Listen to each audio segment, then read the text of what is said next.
Good morning. Hi, this is Jennifer Duck. I can't open my right eye and have got some issues with it. I'm trying to read Nancy Maker. Hold on. Let me get my glasses. Left eye works, right eye don't. Her name is Nancy. I'll let you look at it. I can't. Maker something. Sorry. You see her name right there? She was asking me about Paul. If I had a fling for him. Well, no. Paul was my best friend. He was one of them darn dang Yankees. Oh, a long time ago I met him. Right after he had a motorcycle accident. Let me put it this way. Good morning, everybody. He had a motorcycle accident. I always mention Highway 48, right there by the CV shop. He was coming, he was going up. He was in Centerville, and he was coming up. Like if you went on 100, like I always say, leave here and go on 100. And then when you get to Centerville, there's a light there by McDonald's. We'll take that road, and it's windy and twisty up that way. Well, he was on his motorcycle one time, and he had his helmet on. Thank God he had his helmet on. And he said a car crossed in his lane. And he went flying through the air like Superman. And he ripped all the end nervings out of the back of the stem of the neck. He took out a telephone pole with his head. And I think he said he went this way when he hit it, and he ripped so he was paralyzed on this arm. And this arm, he moved his head. And he was in a coma, upside down. They couldn't find him. And at the time, his ex-wife, they found him and rushed him to Vanderbilt. And then they wanted to ship his body away to Texas, and his ex-wife said no. So back in 2002, that's when I met Paul. And of course, he was already paralyzed. And Paul and I, when I used to drive a truck, let me put this down here. Good morning, I'm just waking up. When I went into Paul's CB shop, oh my goodness, many years ago, you could almost hear a pin drop. Nancy. I drove a box truck. I hauled everything under the sun. I think I had too many sodas because I was hyper. And I walked in there, and my friend took my radio, and my CB radio was working when he gave it back to me. It wasn't working, and I went in there, and there was a few people in there. I laid my radio down on the counter, and the girl said, "If you don't have a receipt, we can't help you." And I'm like, "Don't let me come across the counter. I'll slap the hell out of you." You know?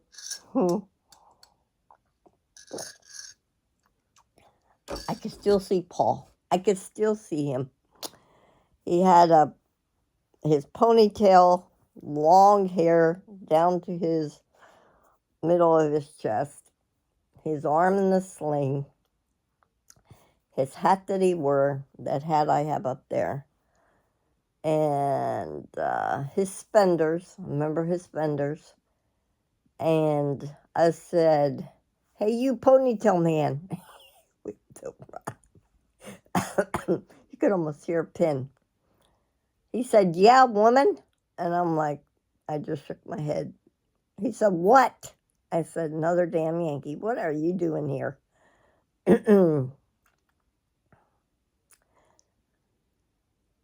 Now, Paul was my best friend. We did a lot of things together. I never knew that I was going to be his caregiver. When his own family wouldn't step up to the plate. Don't get me started there. Well, Paul, when I was still driving a truck, and I took some time, I told my bosses, I'm going to take a week. I got vacation time. Paul wants me to go to Texas, being his beck and call. I'm like, I don't know about this. I told Nick, you okay with this? Sure, go ahead. I went with Paul to Texas. Yeah, I went to Texas, Darlene. I went down to Centennial, Texas. I got pictures of me and him. He had a, like a convention going. He belonged to the VFW, and he was the commander of the VFW in Dixon. So I went with him.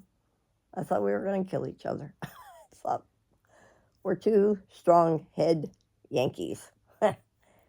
Oh my God. I told him, I ain't putting up with your shit today.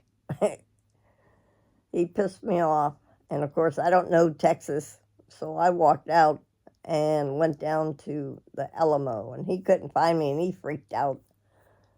And you really can't get lost down there. Everybody, all the vets were there. And I knew them, some of the vets I knew. Well, they all watched out for me anyways. So when I came back, he said, oh, don't do that again, I'm sorry, and whatever. I'm like, yeah, whatever. I was almost on the plane this quick.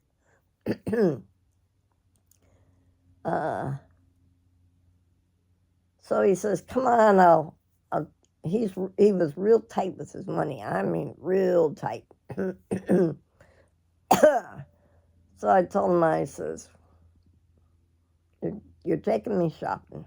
And he said, okay.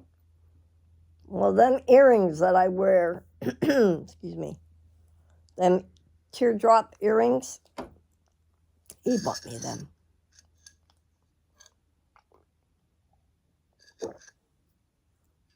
And they cost pretty good. I didn't give a darn. I didn't give a darn. I wear them all the time. Remind me of Paul.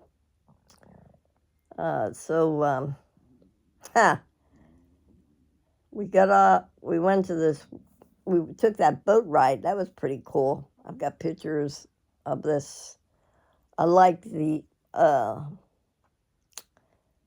where you're in a boat and they're going slow, and all the glass stones on the wall was so pretty. And I was just amazed with that, And, we would talk a little bit. And I got him dressed. He was having trouble getting dressed. He always had somebody help him. So that's why I went with him. He looked sharp. I looked sharp. Sorry. So, let me think. It's been a long time ago. So you could smell the gumbo. I'm not a big person of spicy. Deb, I don't do spice. And I think I was ahead of Paul a little bit. And the first thing he said, don't eat that. Oh, it was too late. I took one bite. My eyes lit up. My eyes lit up. I love shrimp. And they're pushing bread at me, and I'm trying to push the bread away. And they said, eat the bread, it'll take this thing out of your mouth. And I'm like, I need water. My face was beet red, tears rolling down my eyes. And he's like, I can't take you anymore. I said, no, I'm in pain. My mouth was like burning. The man said, I think he added too much tobacco sauce to it. I was like, really? We left and we came home. I said, I'll never do that again. And then I went back to work, driving truck. And then he beefed up my radio. I didn't know that he beefed up my CB radio. I could be across town. I could hear him as plain as day. And I had a Cobra 29, nothing special. I still have my Cobra and his radio. And he'd be talking to me. And then I worked at nights, hauling car parts or wherever, you know. I worked at night. And I could still hear him on the other side of Nashville. I'm almost to Cookville, and I could still hear him. And I'm like, what is wrong with this picture? So we clicked down to a couple of channels, and if you have a good skip on the radio, you could talk a long way on it. And then he would call me. He worked nights too, so it worked out really good. So we talked, you know. And when I got off the 9/11 hit, I had to run to North Carolina for a load. And we were all stuck in North Carolina.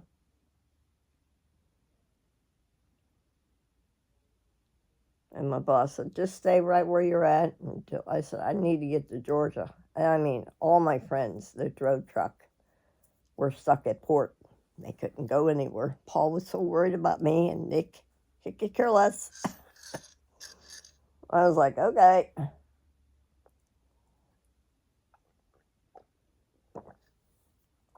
Nick worked nights, or is it days? I think he worked days. He worked at the Johnson Controls. Was it over here or in Lexington? I think it was in Lexington. I would come over there and get my car parts and then give him a hug, kiss, and on my way, you know. I made as much as money as the big boys made. I loved my box truck. I would go and, yeah. And then my boss sent me to Texas a lot, you know, so I went to Texas a lot. I'll leave out on a Sunday and get there by Monday or Tuesday. Did all my rounds in Texas and came home.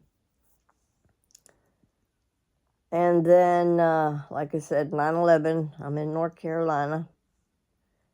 And, of course, Paul's talking to me, Nick's talking to me. I got both of them talking at me. Whoa, can't, you know, hold on. Could only talk one to each other.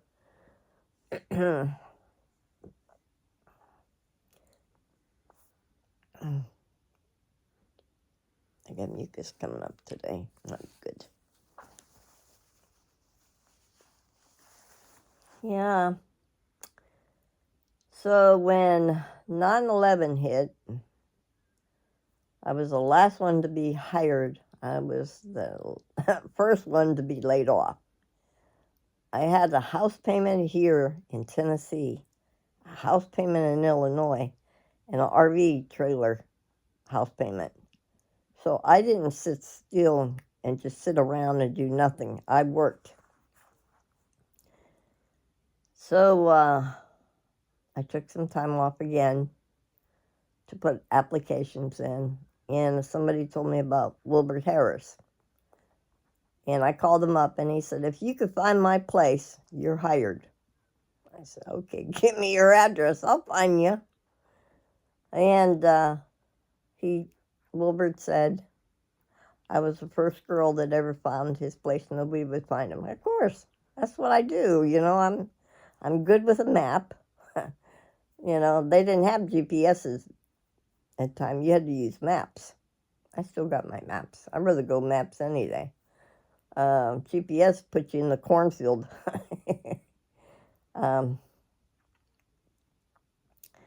And then I hauled people. What the hell was I thinking? Oh my God. I got off a road driving a truck and making good money, and then I got laid off, and then I went to hauling people. What have I done? Well, I get my paperwork at night. Paul Kimbley. I know that name. Okay. I don't think nothing. I better go pick him up. And I picked up Paul and I said, what's wrong with this picture? You're on TenCare and you own a business. What is wrong with this picture? I took him and I told Paul, I said, now, when I drop you off at Vanderbilt, this is where I will pick you up. Needless to say, that never worked out. Well, I went to pick him up and he wasn't there. Oh, I was lit. You know, I called him on his cell phone. Where are you? Abide children, you're not supposed to be over there. You're supposed to be over here where I dropped you off. Oh, I'll tell you. Got him in the van. Thank God nobody was in the van. I lit him up. I just, I don't have time to babysit you or anything. I have to pick you up right where you're at, take you home, and go get somebody else and take. We didn't talk for a good 3 weeks. I told Wilbert, I'm not going back to get him. Heck no, you send somebody else to go get him. I'm not doing it. 3 weeks will go by. There I am, picking up Paul again. Oh, man. I said, this is not good. So years go by. He goes his separate way. I go my separate way. And still hauling people. And then one day he he called and says, how about having lunch with me? And I'm like, no, that ain't going to work. Oh, come on. I said, okay. He says, I need somebody to do what was it? What's her name? I can't. It went blank. Maggie. Not Maggie. Peggy left. And since I did lots of paperwork, he said, could you help me with the paperwork? I'm like, heck, Paul, I've never done that kind of work before, so I probably will mess it up. No. So I started doing their paperwork for the CB shop. And I started noticing strange things with the CB shop. And I told him, I said, Paul, this stuff it's not right. I mean, you got more money going out than you got money coming in.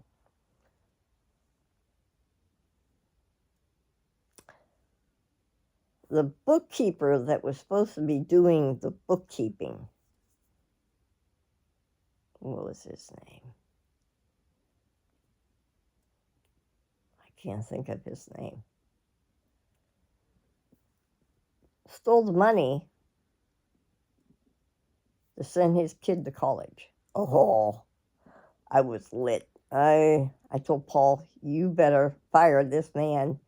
He's not doing anything for you. He's stealing from you. But Paul just wouldn't have, couldn't hear it, I'm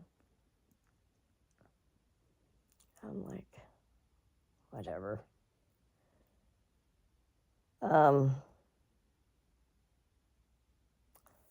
With all the craziness that's going on at the CV shop, me driving for Wilbert, working long 12, 14-hour days, we went from 3 days, 4 days, 5 days. Then I went to 6 days to 7 days. I worked 12, 14-hour days. We, like I said, 5 hours, 5 days, 6 days. And then Wilbur put me on full 7 days straight, 12, 14-hour days. I'd wake up at 3 and don't get home till like 10 and go back out and do it again. Yeah, I could have said no, but I had a house payment, a car payment, not a car payment, a house payment, two house payments, and a camper. Oh, my ribs hurt today.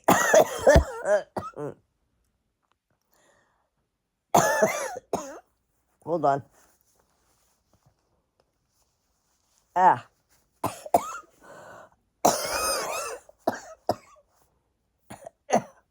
I hope not. That's all I'm gonna say. I hope not.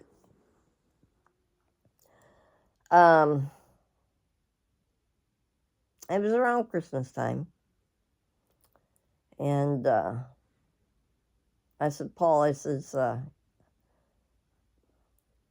what was his name? That's gonna bug me. That's gonna bug me.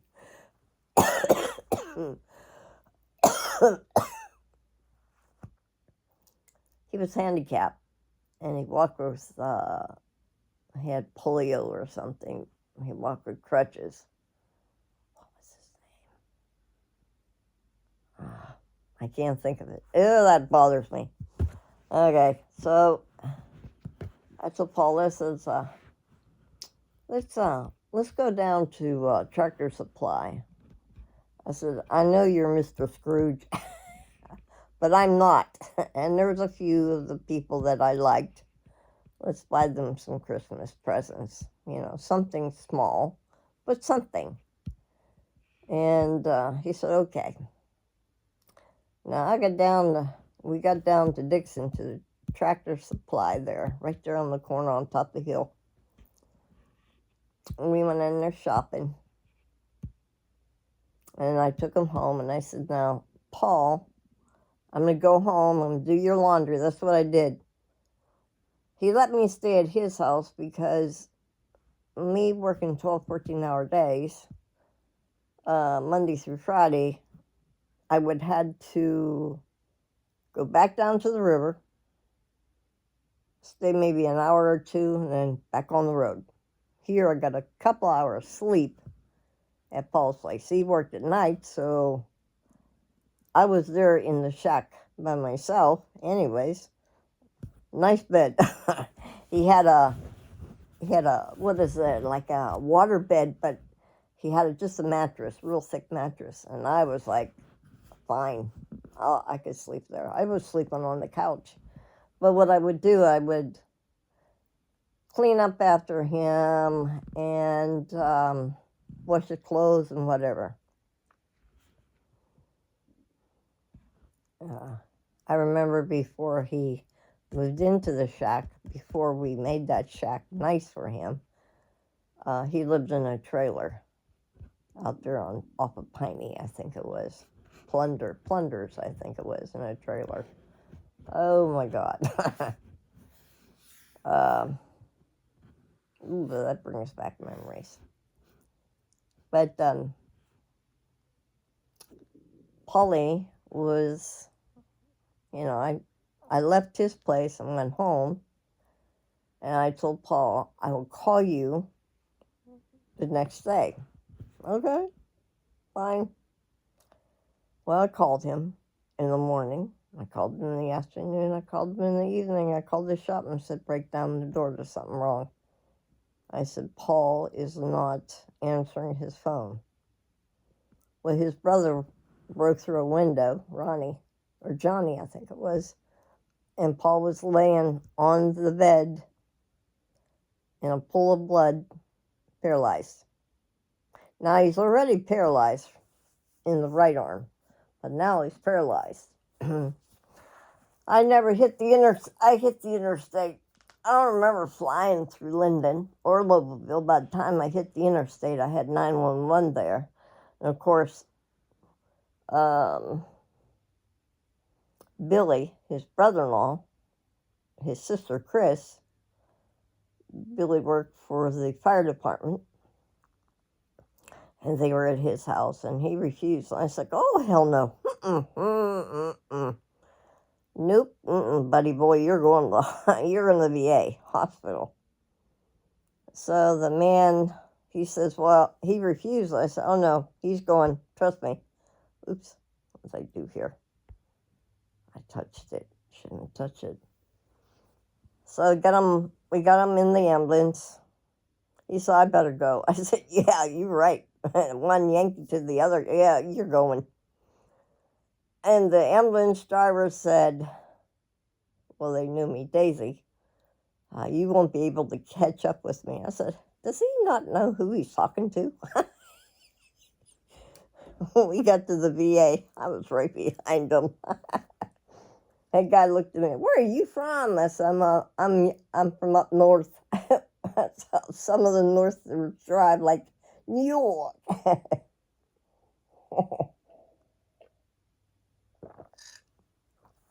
Polly was from Wonton, New York, at Little Island, where Jones Beach was. I got there, right behind him, never left his side. I was already Paul's neck of kin. Get that one. He changed that long time ago. I didn't know that. I was his neck of kin. I said, oh, this should be good with his brothers and sisters. I guess he knew. I don't know. I stayed right there with him. I found out he had a stroke and a heart attack. And I said, whoa, God, how's this going to work? He's paralyzed in his right arm and he's paralyzed in his left leg from the knee down. I said, And then my best friend, Fox, was at the VA hospital also. I hear this. He heard my voice in the emergency room. He says, that you, Ducky? I was like, why do I know that voice? So I opened the curtain. They're side by side. Paul and Fox, Robert Fox, are side by side.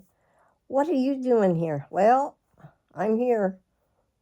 And I'm like, where's Marcia at? We're from Linden. She had a cold. She couldn't be here. I'm like, this is not good. My best friend and Paul's here. This is not good. They never met each other. They talked through the curtain. Paul and Robert talked through the curtain.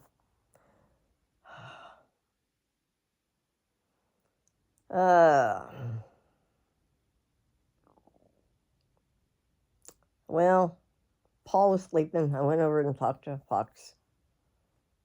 He says, the doctor just told me to get my ducks in a row. I'm like, sometimes the VA doctors are not good side manners.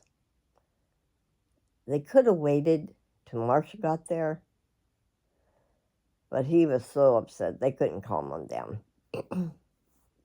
I called Marcia. I said, Marcia, you just need to bite the dust and get up here. Why? What's going on? They just told Robert to get all his ducks in a row. No side manner, And of course, Paul, he was out of it. Marcia came. I gave her a hug. Gave Hawks. I said, things are going to be okay, Bob. He says, I'm here. I'm like, okay. I got Bob and Paul in the jar together so they wouldn't be lonely.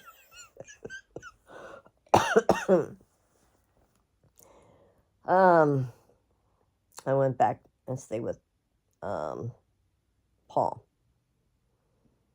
Well, I can't fill out paperwork because I can read some, but not as good like somebody else or you or I, So his sister finally comes 3 days after Paul's been there. She lives right there in Dixon. And she came and said, could you help me with the paperwork? First thing, Billy said, don't sign anything. And I looked at her, I said, I just need her to help me fill out this paperwork. She wouldn't help me. I said, fine, I'll get somebody there to help me. And I did. I got somebody, not a chaplain, but they had like a social worker help me.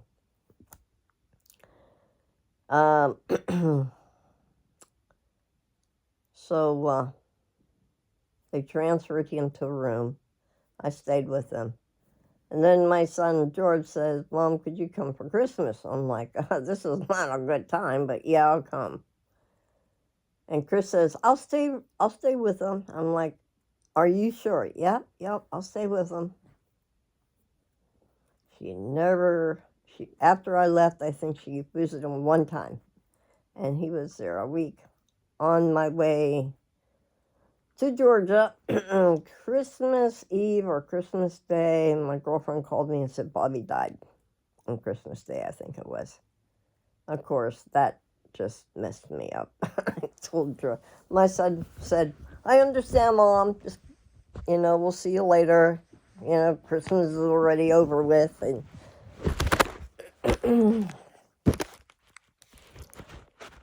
so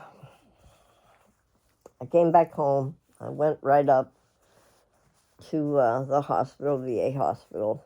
And then Paul woke up on a Monday and said, oh, I have bladder cancer on top of having a stroke and a heart attack.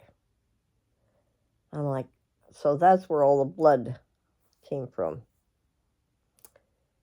So the VA asked me, where do you want Paul, to do his rehab? I says, well, the only place I know is here in Parsons.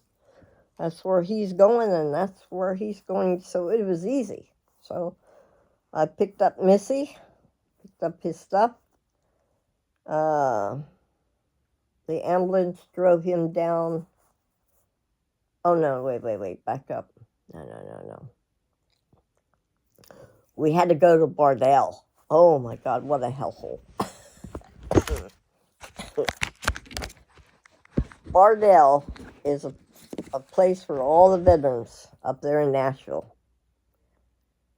And I wouldn't send my dog there. It's sad to have our veterans stay in a place, it's a hellhole. I mean, seriously.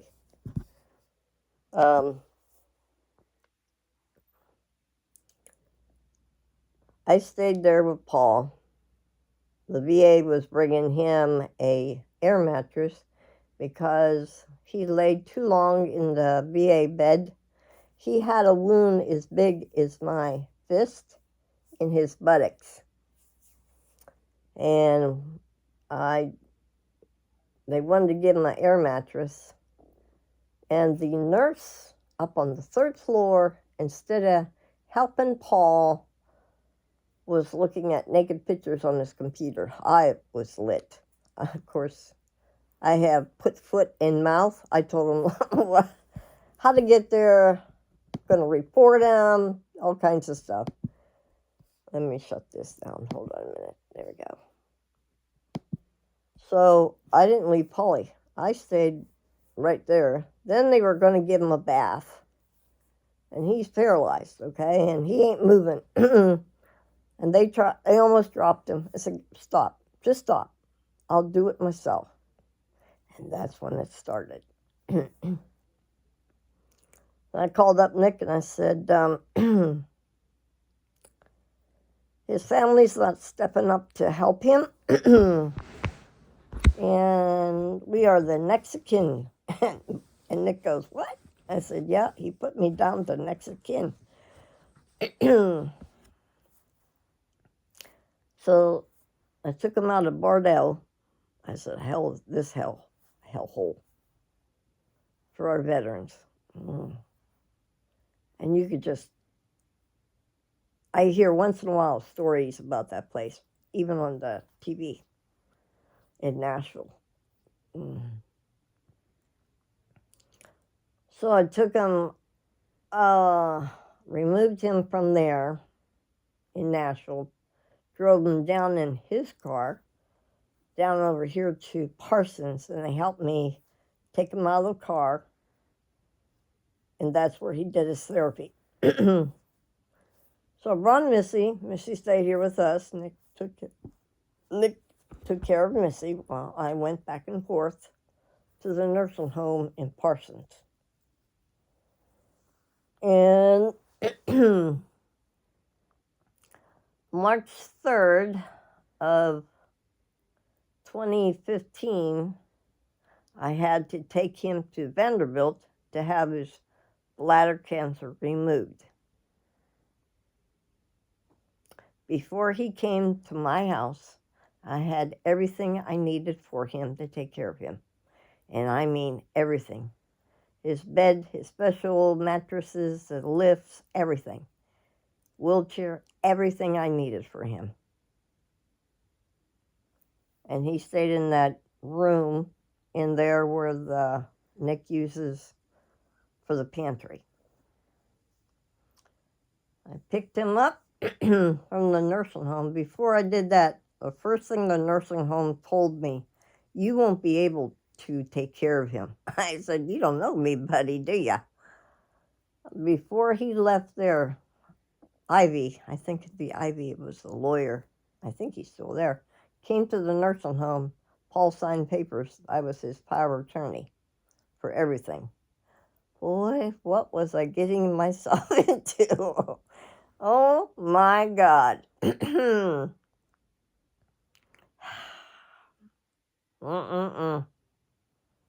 Ask me if I do it again. Nick better not get sick of me. I'll just tell you, he will go to the nursing home.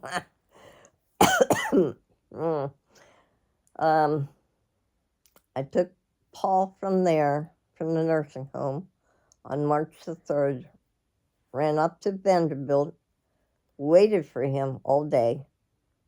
They did his surgery, told me what to do, and I brought him home. And Paul didn't leave here until October the 7th, 2019, in my care.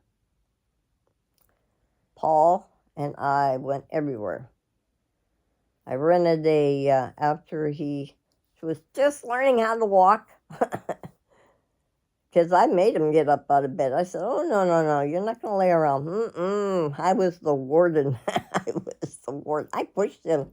Yes, I can't help it. I pushed him. Maybe that's where I get it from. I pushed him. I pushed him to get up. I pushed him to, keep motivated, keep going. We were just learning how to walk. And he had no feeling in his left leg. And it was starting to turn colors. The left leg was.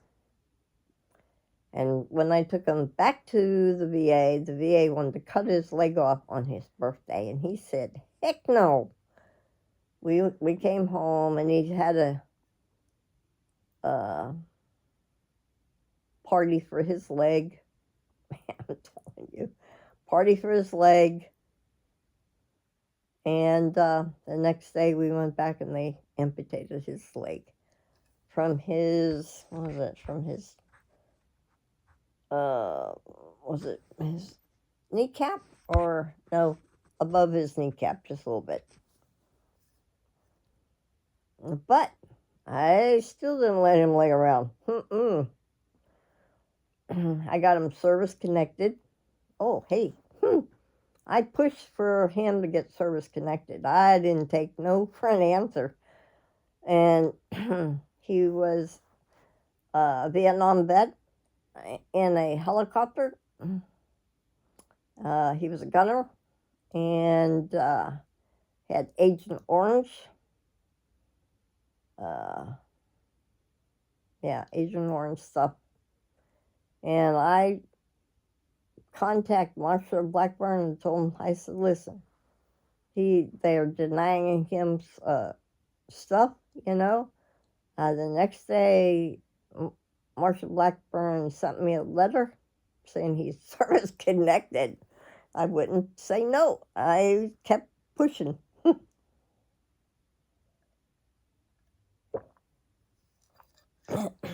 we sold his car and bought that van.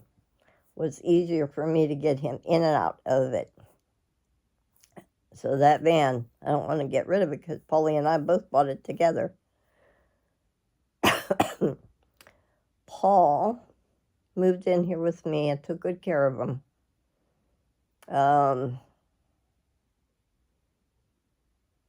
We would go to Florida. He already has a powered wheelchair and a scooter. That scooter out in the shed. He was just learning how to walk, and then they had to lose his leg.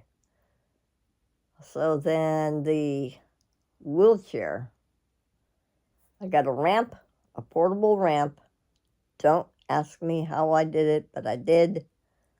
I put his powered wheelchair in that van. And we'd go to Florida and visit Kenny, his best friend. He grew up together. Him and Kenny were just like this. And we would always go to Mohegan Lake. Oh, it was beautiful up there. And people from New York, you know what I'm talking about. From New Jersey to New York and then above New York. I could still see that Kenny's place up there. It's so pretty. And we would go up and visit Kenny. Wherever he wanted, whatever he wanted, I got it and we did it. And then Nick would help me. If I had to go somewhere, he would watch him. But he was good, he helped him. That's Polly's potty chair there that I use for my room. And then I just empty it out. Yes, Paul and I were like that. Don't ask me why, I hit it off with him. And then he owned a business. Now, with Paul being in the hospital, back up a little bit, Paul being in the hospital, the state of Tennessee calls me up. Mrs. Duck, do you have $4,000 that you could give me? So the sales tax, the pay. I said, are you kidding? Paul doesn't know if he's going to live or die, and you're calling me about these damn taxes. This is what I have an answer for you. Go to the shop and put a lock on that door. They're stealing from them anyways. they're to this day, they're still pissed off at me because I made them lock the doors.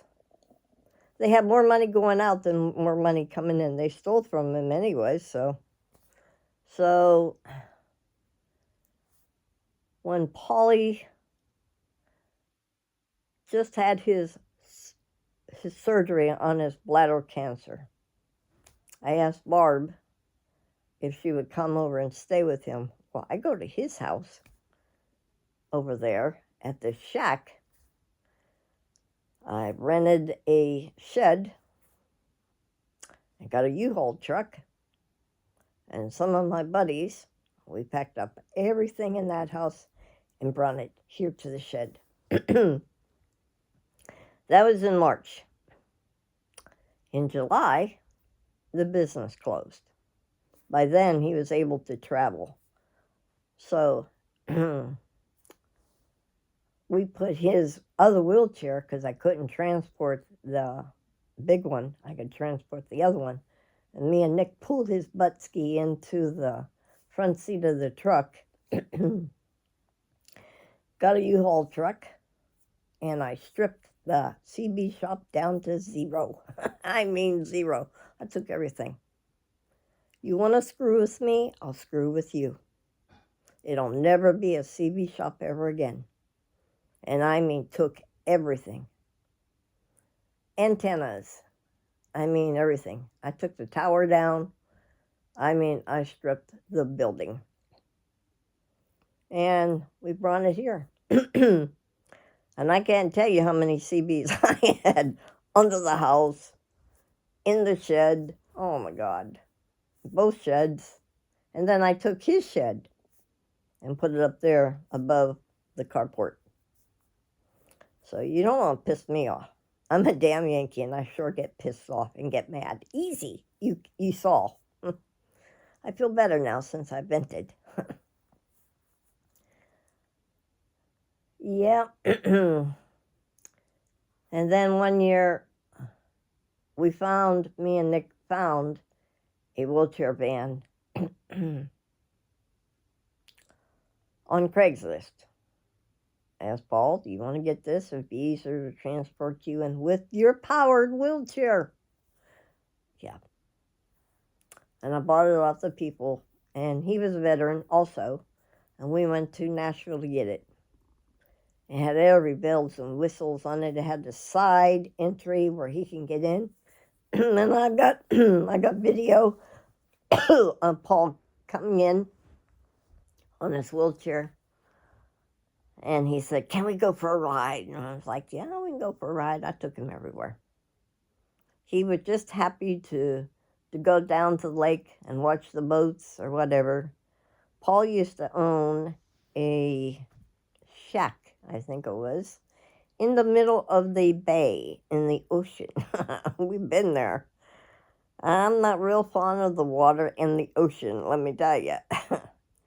He took me out on a friend's boat. What was it? What was his friend's name? Kenny's boat. We went out to the bay, and he had this shack there. And we went in it, and it's a shack with a couple of bunks. So when the tide goes out, you're stuck there. You know, you can't go anywhere because there ain't no water to take you out. But when the storm came, you know it. Paul said he's been up there to the top bunk and the water's down below him. I'm like, there's no way. There's no way. I couldn't live like that. But, yeah. Yeah, Polly and I. And then Nick, you know. I mean, I took care of him. That was my job. I'm a Navy wife, and he was Army, and I took good care of him till the end. Oh, my God. And then Paul, Nick opened his big mouth. I could slap Nick. Says, hey, we found I was happy taking care of him here. But no, he wanted to have a place on the Tennessee River. Deb, you know what I'm talking about. And there was this little RV next to the bathhouse. And I went and I saw the bath. There's no way in hell I could get Paul in that bathhouse.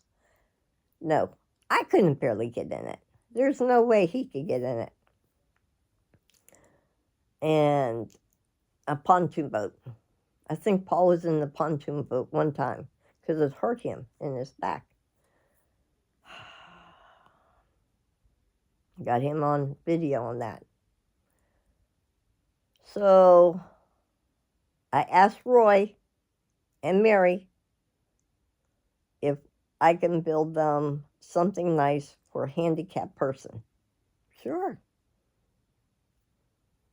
We put it up. They almost threw us out. Raised our rent because Paul was the only one down there with a handicapped place. And I mean, they made it nice, but it cost us an arm and a leg, and the guy was a thief. The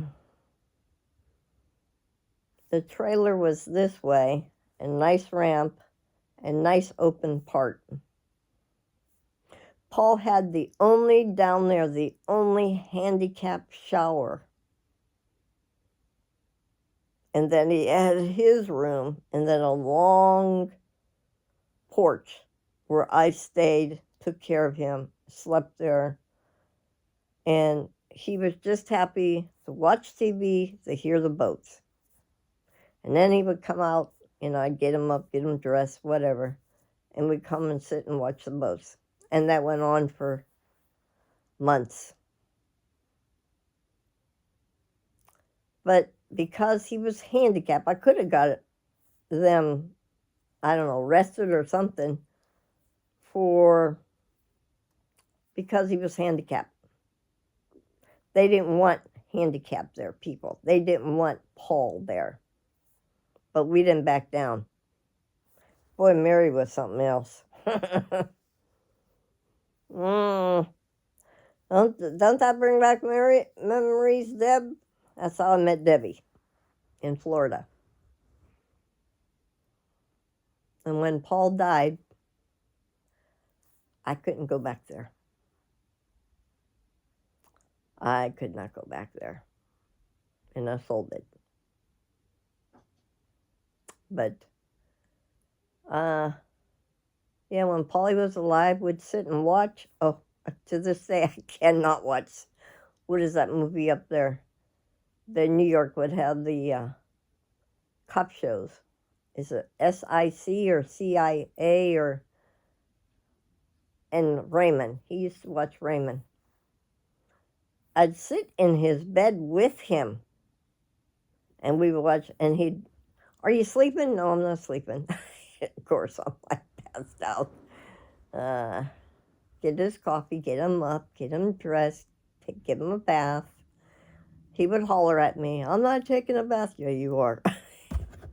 Time to get up and take a bath. I have a video of him. I saved it on my phone. For Christmas, his Halloween, he liked ghosts. Just, I knew when he was dying. Because one day he asked me, he says, I was going to get a flu shot. And he said, oh, you going to church? No, I'm going to go get a flu shot. And then I knew right then. I was on hospice care. They didn't do shit for him, but I did, you know. Hospice doesn't do much. Nope, hospice doesn't do much.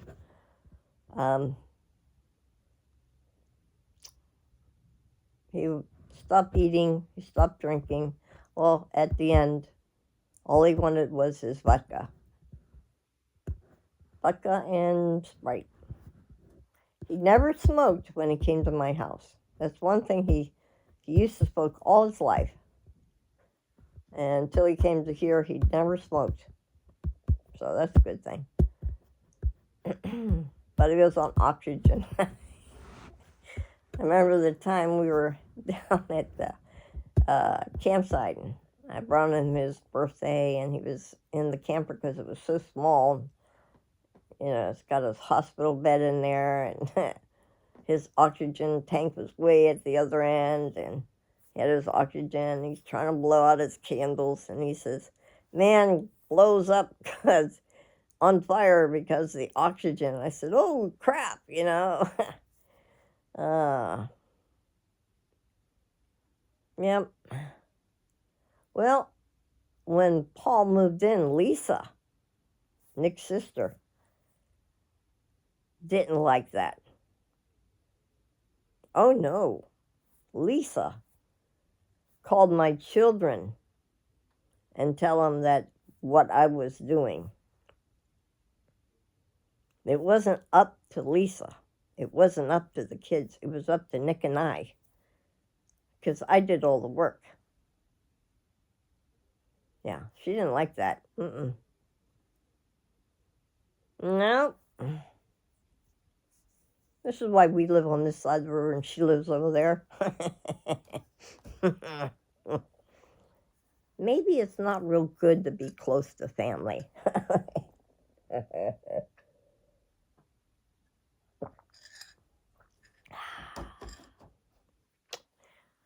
So, girl, that's how I met Paul. Another damn Yankee. After Paulie left here, my heater in my living room, I about almost tore that right off the wall. I couldn't go to Dixon. I just for I think it was almost a year and a half. Nobody could touch ball stuff, and I still have sensors. We still have his power wheelchair in the shed and his scooter that Nick tried so hard to get it work. I told him it's not yours to touch. Sorry.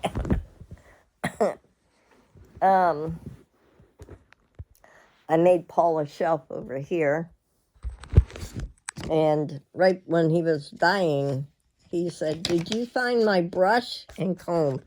He had this little brush and this little comb, and it was in his hat. And of course, I didn't know it. It's funny because the dogs, like Lily and Baby Girl and Missy, would growl between the kitchen and but so I feel Paul's still here with me. Maybe y'all don't think that, but I still feel like he's around. Because sometimes I could feel a cool breeze or something, or I could see something move. Maybe his spirit's still here with me.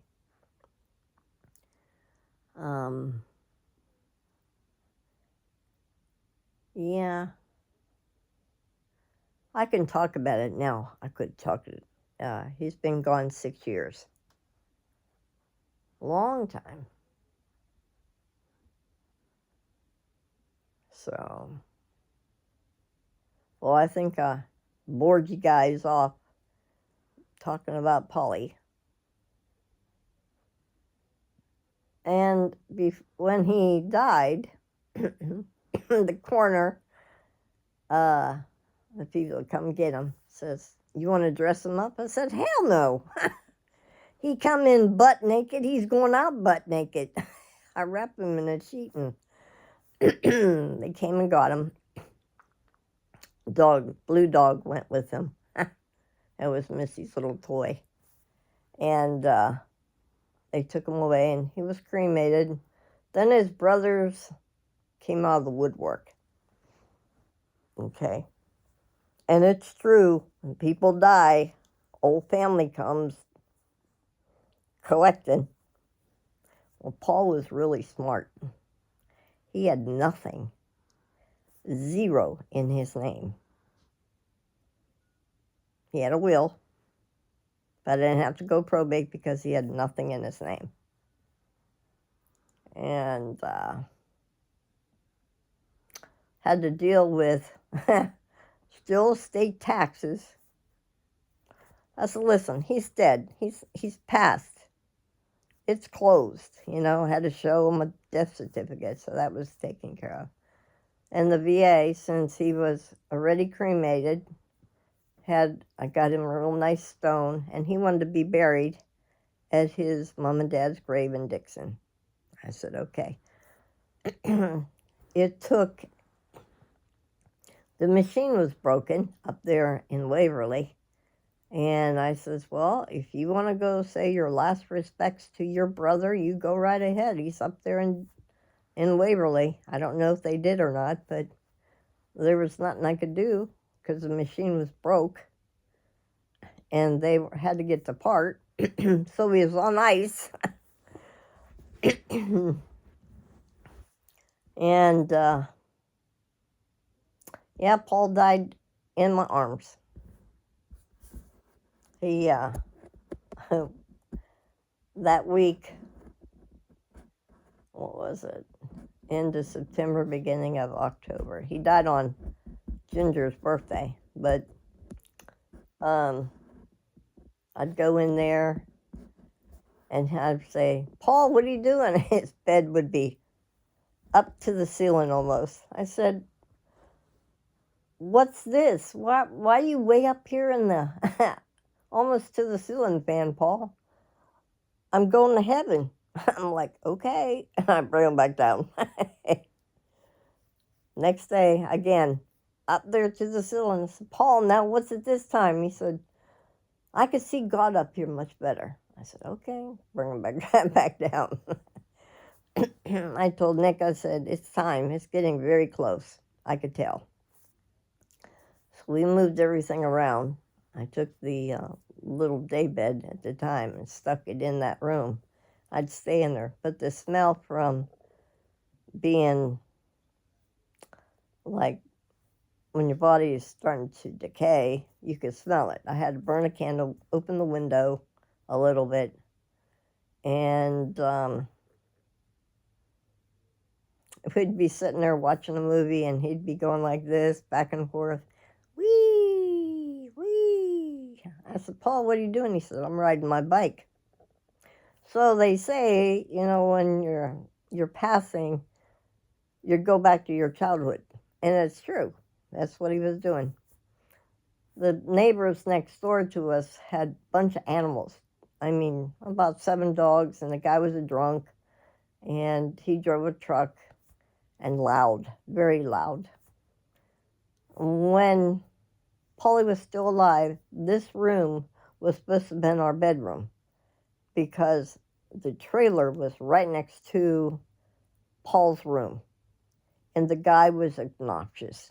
David Box was his name. And Polly was so sick, and he didn't give her a rat's butt.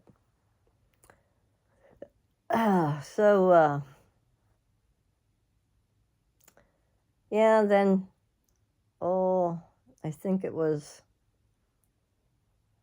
Sunday, he looks right at me and says, angry animals.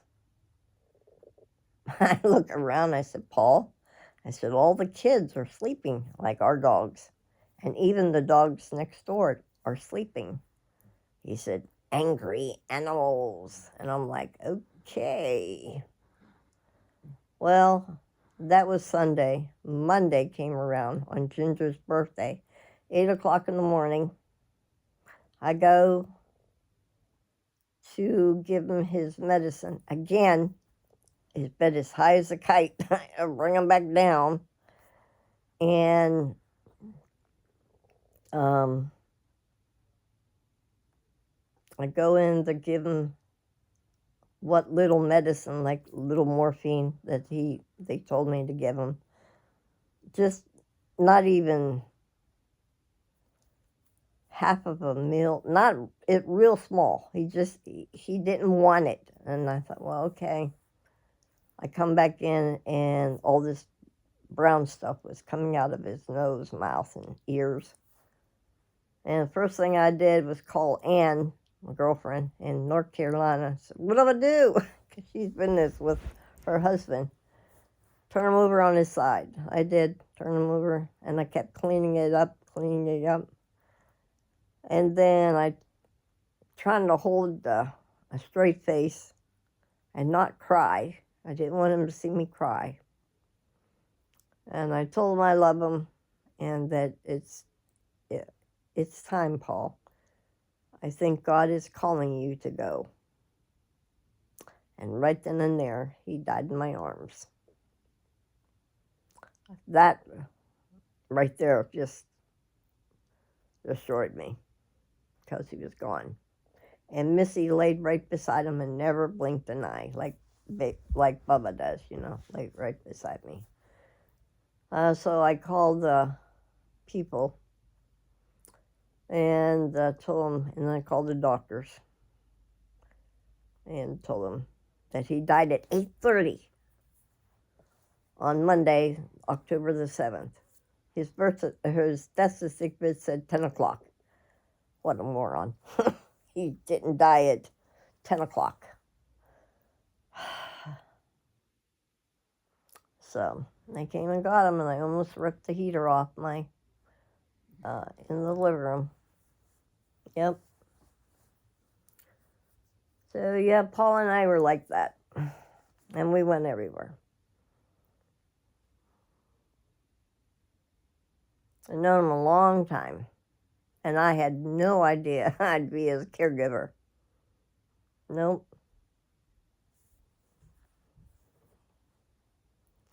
So I told Nick, don't get sick. Your butt would go straight to the nursing home. I ain't dealing with it. Well, today looks sunny. and I can feel my lungs. My lungs are a little. I can feel there's something in them. Oh, here we go again. Sorry for this long video, and hope you enjoyed the story about Paul.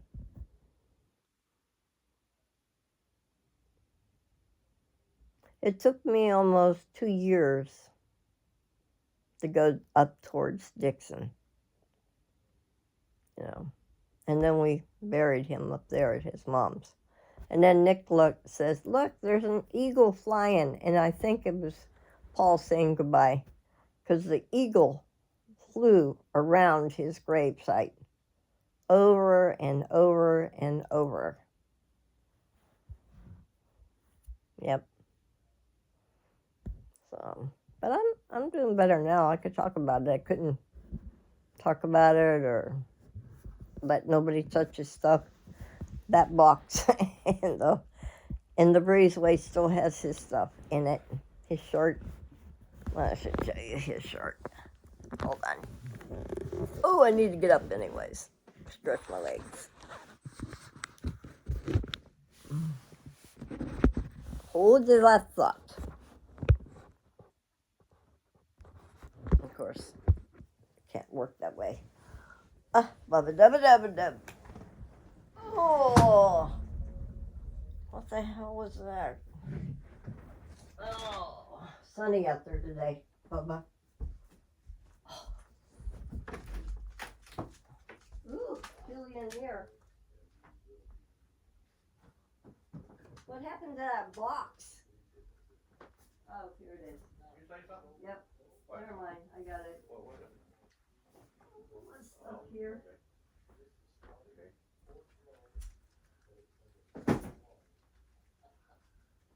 Hi, Bob.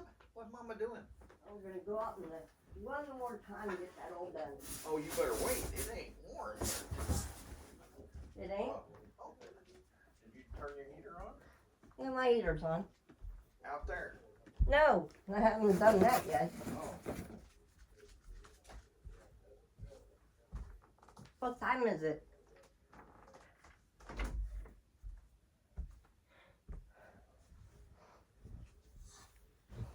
Ooh. Oh. Sorry, bud, can't sit here.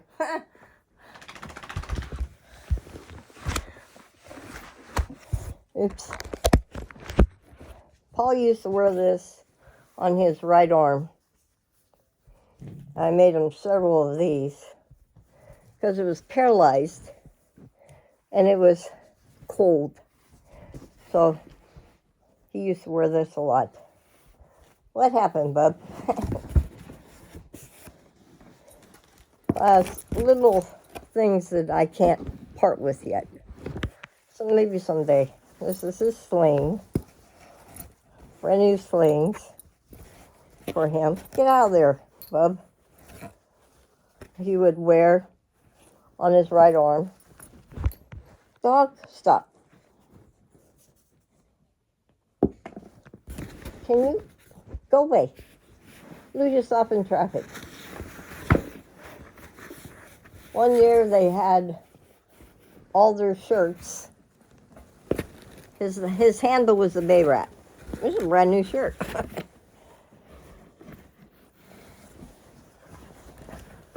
Get your face out of there.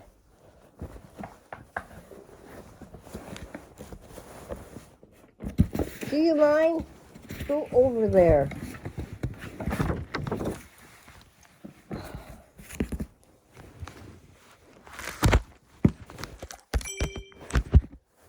All right. A brand new shirt. See, the CB shop was this. You see the name of it?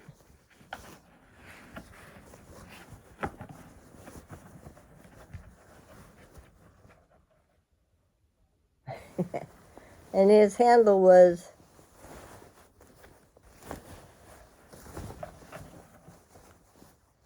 Bay Rat.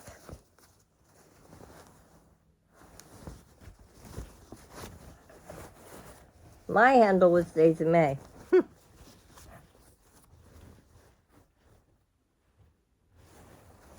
a brand new shirt. I haven't parted with it yet.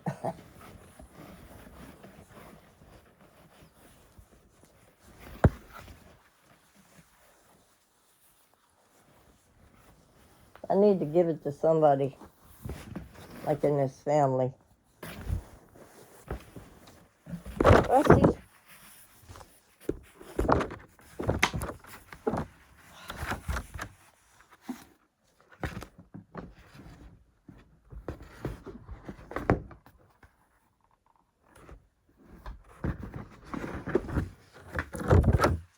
This was his.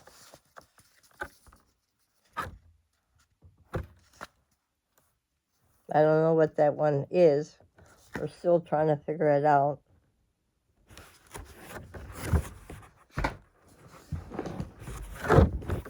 Dog, dog, dog. Uh-oh. Uh-oh. What happened, bub? Everything fell out of the drawer. Oh, Bubba. I don't know if this was his mom's. Cute little thing. No, I know I can't get my wrist around it. It's really pretty.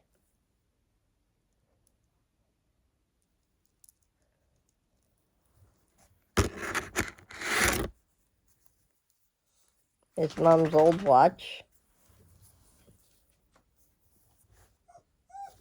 What?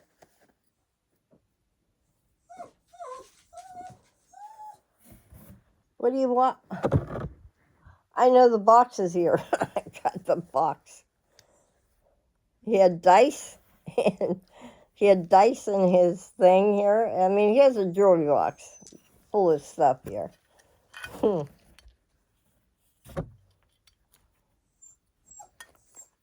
Okay, okay.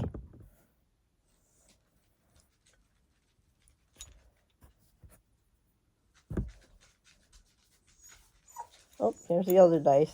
Are you done with the vacuum cleaner?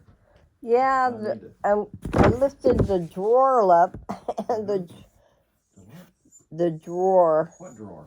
Come here, and everything come flying out. Did Bubba get any of it? Oh, he got like soaking from it. What was in it? No, I can't find the jewelry box. He got soaked from it. It had water. Here it is, here it is, here it is. Here's had a water jewelry in it? box in it. How did he get soaked? He didn't get soaked, I was just saying.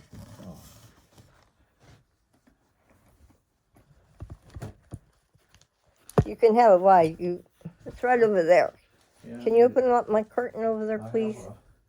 A ghost turd jungle behind Oh, ghost turd jungle. That's pretty bloomin' bad. That is behind my bed.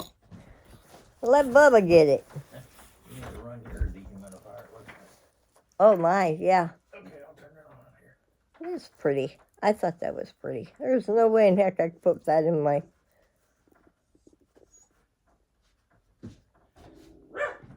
Which means you need to run it. Yeah, probably. Yep.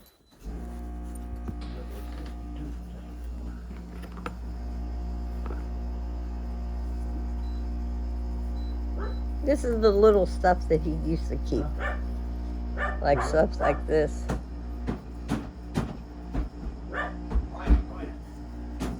Don't slam it. Be quiet. You want to run your seal around? Yeah? You need to when you're doing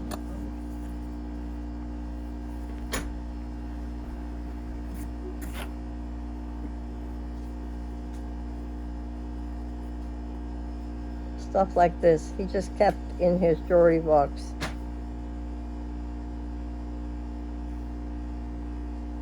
Oh, I had it upside down. No, I didn't.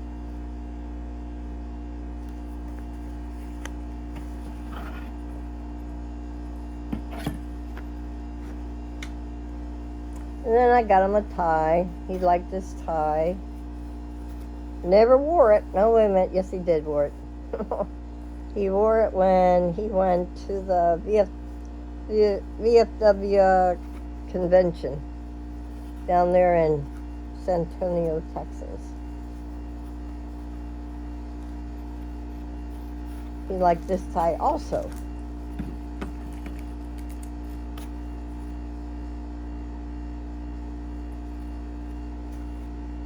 I think it's time to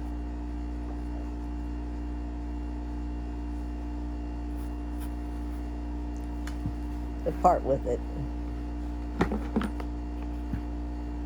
Then he has an army bear.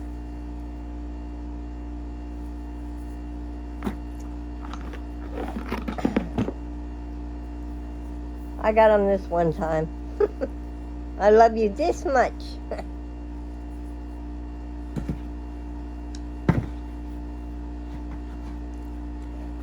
Oh God,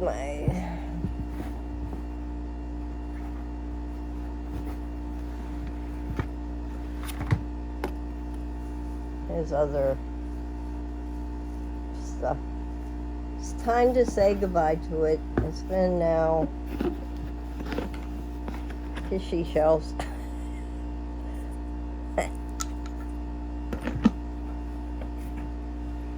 His dog.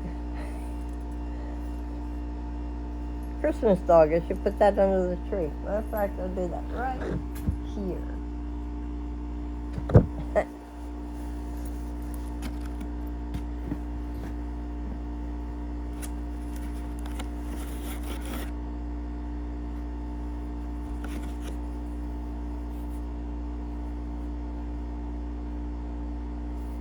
We had this.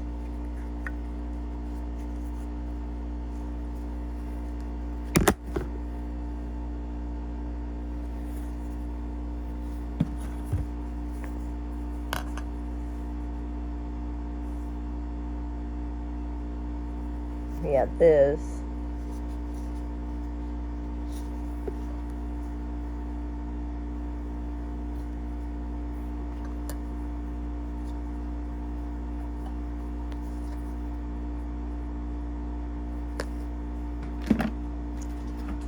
Now, with him being handicapped and his right arm didn't work, this is the craziest thing I ever saw.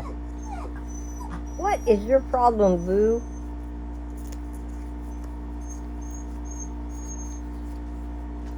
I think it's to stretch his fingers, if I'm not mistaken. Oh my goodness. My goodness.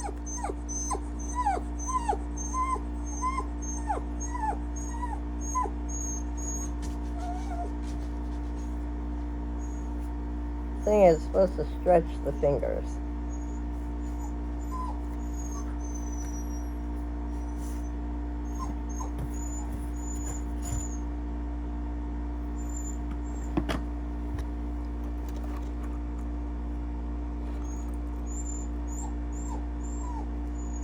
Here's another one.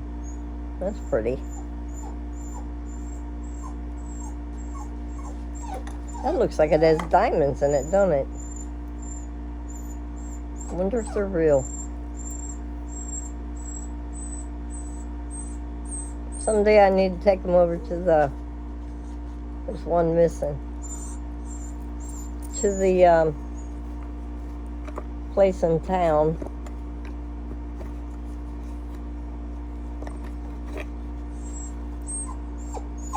I guess his mom had these things. Oh, Mr. Boo Boo. Ah. Old-time classies.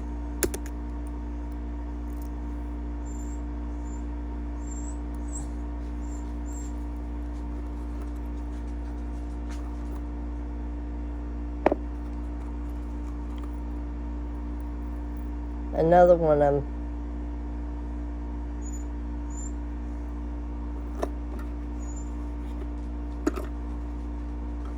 Almost done, Boo.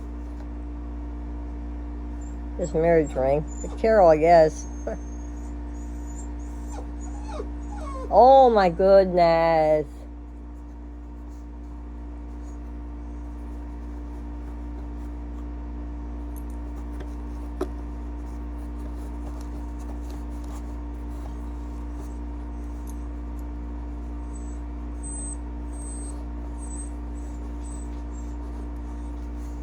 All right, Bubba. All right, almost done. Oh my gosh, my gosh. Oh my goodness. Oop.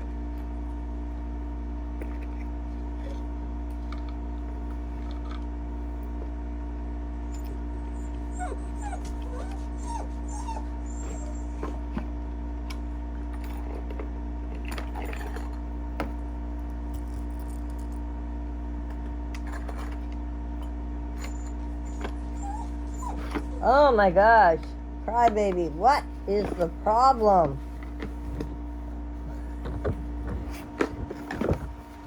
All right.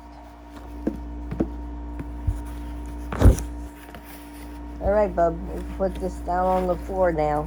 Hold on. So Bub can get up here. There you go, Bub.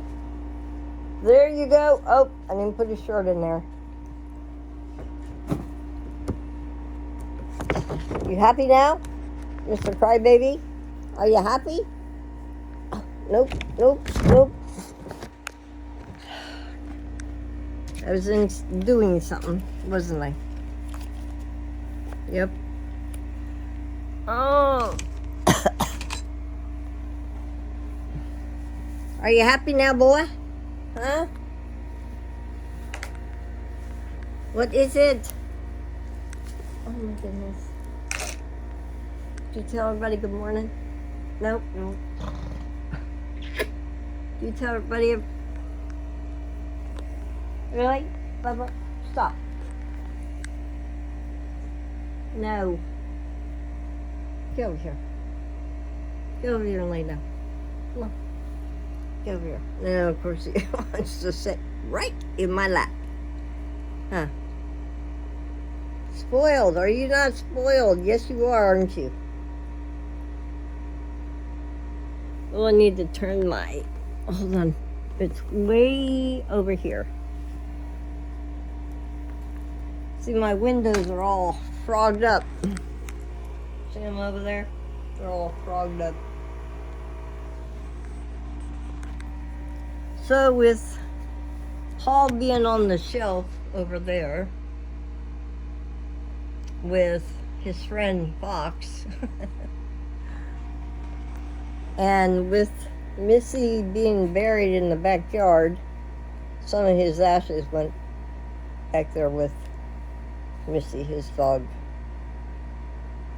Huh. Since they're together, that's what I need to do for Christmas, is get baby girl Missy and Lily's grave markers. I can't find them out in the shed. Well, listen, y'all, have a good afternoon and morning. I don't even know what time it is. What time is it, Bub? What do you got there? I got to see nothing. Mom's got to get her clothes on and go outside. What are you eating? What are you eating? You don't know. What do you got? What do you got, Bubba? There's nothing in there, honest. You think there is. My tree over there. All right, everybody, have a good afternoon. Now you know the story about Paul. And do I miss him? Yes. Yeah. I do miss him. What are you doing, Bub? Don't you eat my... He gets mad. If I have a blanket on me and he wants up here, he can't get up here, he'll pull on the blanket. What? Don't eat my blanket.